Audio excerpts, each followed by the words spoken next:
नमस्कार, जय हिंद। बहुत बहुत स्वागत है दोस्तों। आज की बड़ी खबरों में मुख्य समाचारों को जानेंगे। इस एक वीडियो में आप तक पहुंचाएंगे तमाम बेहद बड़ी खबरों को जो जानना है आपके लिए जरूरी। तो दोस्तों, एक रिक्वेस्ट है कि आप नए हैं चैनल पर तो सब्सक्राइब कीजिएगा और घंटी का आइकन होगा उसे दबा दीजिए, जिससे कि हमेशा ही बड़ी खबरें आप तक पहले पहुंचे।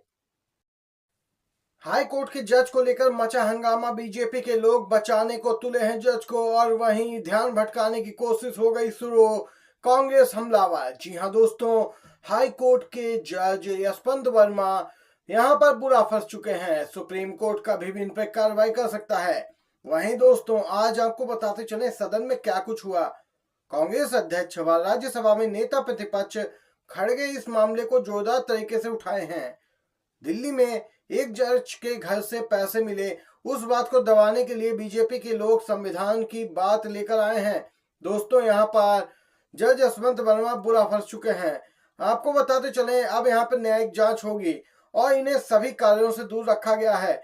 और इनके हाई कोर्ट को जो ट्रांसफर किया गया है इलाहाबाद हाई कोर्ट को, उसका विरोध वहां के वकीलों ने, बार एसोसिएशन के अध्यक्ष ने शुरू कर दिया है। जी हाँ दोस्तों, देख सकते हैं किस प्रकार से बीजेपी के लोग अब यहाँ पर इस मामले से ध्यान भटकाने के लिए लगातार कोशिशें कर रहे हैं। इसी के साथ दोस्तों, आपको अगली बड़ी खबर बताते चले हैं जो कि निकल के आ रही है जस्टिस यशवंत वर्मा से ही संबंधित।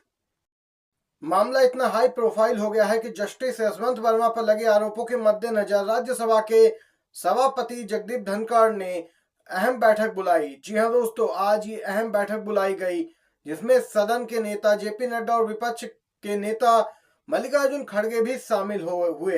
यह बैठक दिल्ली हाई कोर्ट के जज यशवंत वर्मा पर लगे आरोपों को लेकर हुई, जिसे लेकर बहस की मांग भी उठी है। दोस्तों, दिल्ली हाई कोर्ट के जज बुरा फंस चुके हैं। यहाँ पर दोस्तों, आपको बताते चले, नेशनल जुडिशियल अपॉइंटमेंट कमीशन यानी एनजेएसी का बिल संसद से पारित हुआ था और 50% विधानसभाओं ने उसे मंजूरी दी थी। राष्ट्रपति ने इस पर दस्तखत किए थे, लेकिन बाद में सुप्रीम कोर्ट ने इसे खारिज कर दिया था। दोस्तों, आपको बताते चले, सभापति के अनुसार अगर तब यह कानून बन जाता तो आज के हालात वैसे नहीं बनते जैसे हैं। दोस्तों, आपको बताते चले, सुप्रीम कोर्ट के जज या हाई कोर्ट के जज की जांच यहाँ पर कोई पुलिस या एजेंसी नहीं कर सकती है, मामला दायर नहीं कर सकती है। यहाँ पर सुप्रीम कोर्ट का कॉलेजियम ही इस मामले की जांच करेगा, यानी जजों से संबंधित जो मामले हैं उनकी जांच भी जज ही करेंगे, जिससे कि पारदर्शिता की कमी आती है। बड़ी खबर दोस्तों इस समय की निकल के आ रही है।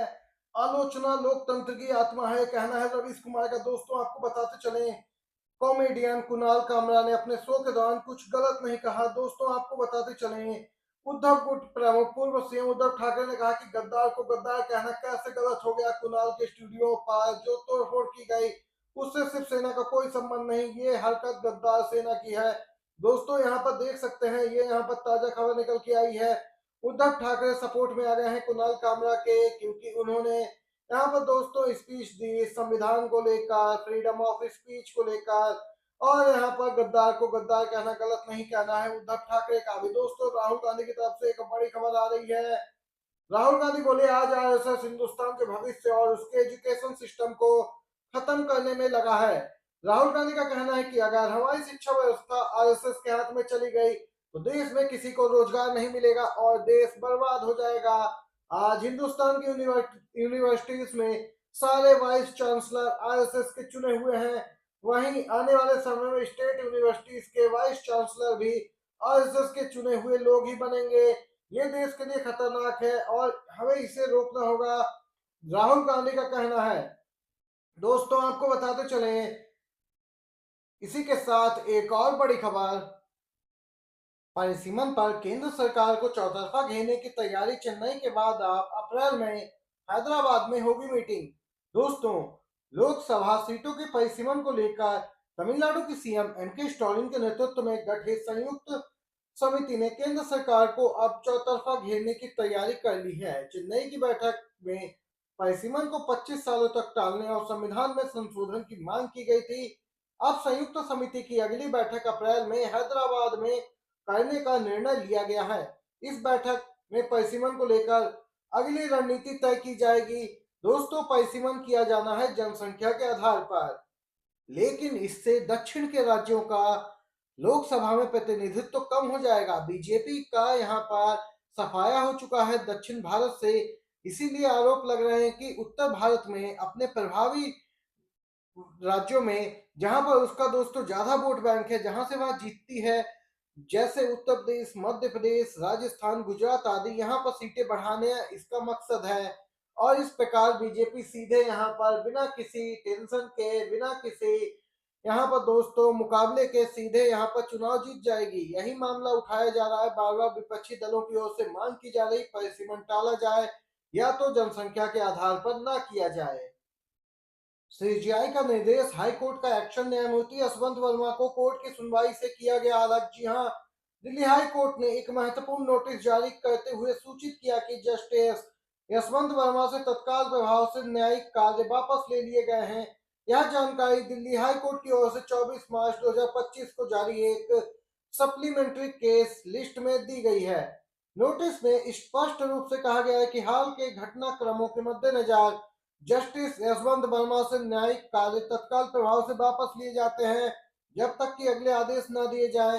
दोस्तों आपको बताते चले, नोट में कहा गया है कि न्यायमूर्ति वर्मा की अध्यक्षता वाली खंडपीठ के जो यहाँ पे केस हैं उन्हें अब दूसरे जज को ट्रांसफर किया जाएगा। सुप्रीम कोर्ट ने बीती 22 मार्च को न्यायमूर्ति वर्मा के घर से बड़ी मात्रा में नकदी बरामद के मामले में दिल्ली हाई कोर्ट के मुख्य न्यायाधीश डीके उपाध्याय की जांच रिपोर्ट अपनी वेबसाइट पर भी अपलोड की, जिसमें तस्वीरें और वीडियो भी शामिल थे। खबरों के मुताबिक दिल्ली हाई कोर्ट के मुख्य न्यायाधीश ने सीजीआई केस पर यह कार्रवाई की है। लगातार दोस्तों एनडीए में अब यहाँ पर खटपट का माहौल देखने को मिल रहा है, क्योंकि मुस्लिम संगठनों ने एनडीए के सहयोगी दलों के खिलाफ मोर्चा खोल दिया है, जिनमें टीडीपी, जेडीयू और चिराग पासवान की पार्टी यहाँ पर शामिल है। लोक जनशक्ति पार्टी के अध्यक्ष चिराग पासवान द्वारा आयोजित इफ्तार पार्टी में शामिल नहीं होने की मुस्लिम संगठनों ने घोषणा की है। दोस्तों आपको बताते चले, पहले नीतीश कुमार के बाद अब चिराग पासवान का नंबर लगा है। इन्होंने इफ्तार पार्टी रखी थी, लेकिन इससे भी मुस्लिम संगठनों ने दूरी बनाई। दोस्तों आपको बताते चले कि अरशद मंत्री ने सोशल मीडिया प्लेटफॉर्म एक्स पर कहा था कि जमीयत उलेमा ए हिंद नीतीश कुमार, चंद्रबाबू नायडू और चिराग पासवान जैसे धर्मनिरपेक्ष नेताओं द्वारा आयोजित इफ्तार, ईद मिलन और ऐसे अन्य समारोह में भाग नहीं लेगा। दोस्तों अब यहाँ पर देख सकते हैं उसका असर भी देखने को मिल रहा है, क्योंकि ये वही राजनीतिक दल हैं जो बीजेपी की हर हाँ में हाँ मिलाते हैं, उसके हर बिल का समर्थन करते हैं, चाहे CAA हो, ट्रिपल तलाक हो या फिर दोस्तों वक्फ संशोधन बिल। जी हाँ, सब पर इन तीनों दलों ने समर्थन किया बीजेपी का। सीधे तौर पर दोस्तों इनकी मुश्किलें बढ़ती जा रही हैं और मुस्लिम संगठन यहाँ पर लगातार लामबंद हैं और इनके खिलाफ मोर्चा खोल दिया है।